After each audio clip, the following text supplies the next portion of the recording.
அனைவருக்கும் எஸ்பி ஸ்லோகாஸின் இனிய வணக்கம்.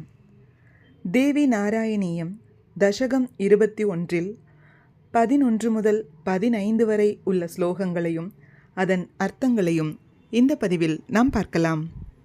ஸ்ரீ குருப்யோ நமஹ.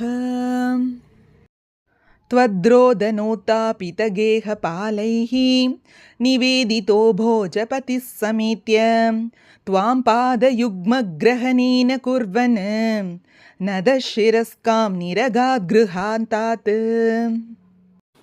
குழந்தை சத்தம் போட்டு ஓங்கி அழத் தொடங்கியது. அது அன்னையின் குரல் அல்லவா? அனைவரும் விழித்து கொண்டனர்.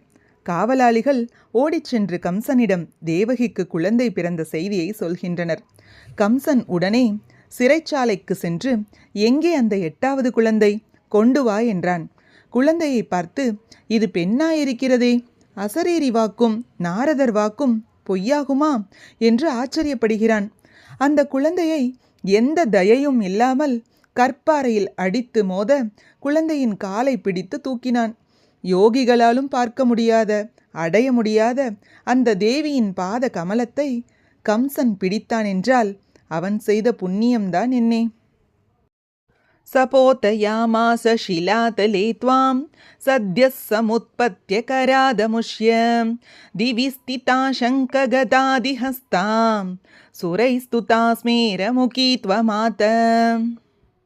அந்த குழந்தையை பாறையில் அடித்து மோத கையை ஓங்கினான் கம்சன். ஆனால் நடந்தது என்ன? குழந்தையின் தலை கல்லில் படவே இல்லை. அது அவன் கையிலிருந்து நழுவி ஆகாயத்திற்கு செல்கிறது. கம்சன் உயரே பறக்கிறான். அவன் கண்டது என்ன? அஷ்டபுஜங்களுடன் சிம்ஹ வாகனத்தில் தேவியை பார்க்கிறான். தேவியை நேரில் பார்க்கும் அவன் எத்தகைய பேறு பெற்றவன்! வதேன கிம்மே தவ கம்சஜாதஸ்தவாந்தக க்வாப்ய விதூர தேசே மாத்ருஹ்யதாம் சாதுஜனோ ஹிதம் ஸ்வம் விசிந்தயேத்யுக்தவதி திரோபூஹு. ஆகாயத்தில் நின்ற அந்த தேவி சொல்கிறாள், ஏ கம்சா, என்னை கொல்வதற்கு முயற்சிக்கின்றாயே, உன்னால் என்னை கொல்ல முடியுமா? நானும் உன்னை கொல்ல பிறந்தவள் அல்ல. உன்னை கொல்ல வேறு ஒருவன் இங்கு மிக அருகிலேயே பிறந்திருக்கிறான். தேவகி வசுதேவரை துன்புறுத்துவதால் எந்த பயனும் இல்லை. அவர்கள் உன்னை கொல்லப்போவதும் இல்லை. நீ விவேகியாக இருந்தால் இதுவரை நீ செய்த தீய செயல்கள் போதும். அதை நிறுத்திக்கொள். இனிவரும் வாழ்க்கையில் நல்லதையே நினை, நல்லதையே கேள், நல்லதையே செய் என்று சொல்லி மறைந்தாள். அன்னை கருணாமயி அல்லவா? அதனால் கம்சனுக்கும் திருந்தி வாழ ஒரு சந்தர்ப்பம் தந்தாள்.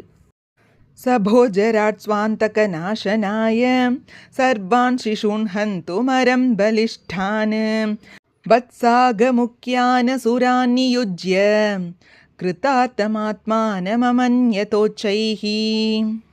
கம்சன் உடனே தன் மந்திரிகளான தேனுகன், கேசி, பிரலம்பன், வத்சகன் ஆகிய அசுரர்களை அழைத்தான்.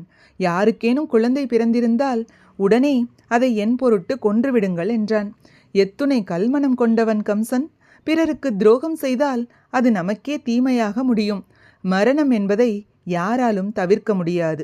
நாம் வாழும் வாழ்க்கையில் இயன்றவரை நல்லதையே செய்ய வேண்டும். அதுவே தனக்கும் பிறருக்கும் நன்மை தரும். இதை அறிந்து கொள்ள வேண்டும். அதற்கு ஒரு நல்ல சத்சங்கம் வேண்டும்.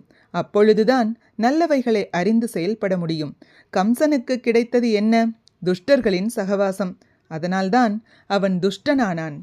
கம்சோஸ்தி மே சேதசி காமலோப क्रोधादिमन्त्रि प्रवरै समेतः सद्भावहन्ता खलु नन्दपुत्री तं नाशयत्वच्चरणं नमामि.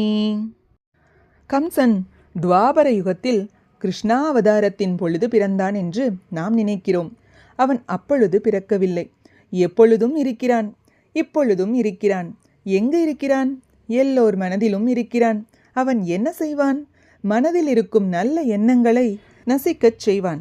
இந்த கவி நினைக்கிறார், என் மனதில் சத் சுபாவங்கள் வரவில்லை, அதனால் என் மனதில் கம்சன் இருக்கிறானோ என்று சந்தேகப்படுகிறான் என்கிறார். கம்சனின் மந்திரிகள் போல் மனதில் தீய எண்ணங்களை வளர்க்கும் மந்திரிகள் யார்? காமம், குரோதம், லோபம் போன்றவைகள். இவைகள் நம்மிடம் அணுகாமல் இருக்க என்ன செய்ய வேண்டும்? தேவியை மனதில் நிறுத்த வேண்டும்.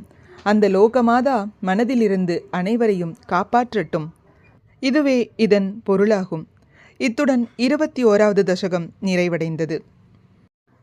இது போன்ற ஸ்லோகங்களுக்கும் ஆன்மீக விஷயங்களுக்கும் மறக்காம நம்ம சேனலை சப்ஸ்கிரைப் பண்ணிக்கோங்க. நல்லதே நடக்கட்டும், நன்மையை பிறக்கட்டும். நன்றி, வணக்கம்.